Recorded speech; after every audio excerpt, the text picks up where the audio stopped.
परिटिए केही बाट बणा होई मो अगणारे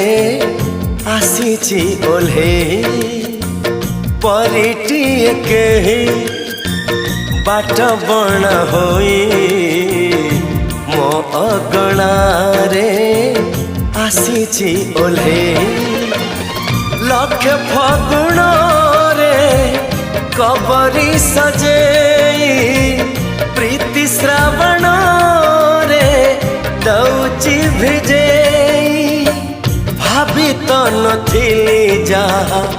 जाइची पाई परिटिए केही बाट बणा होई मो अगणारे आसीची ओल्हे।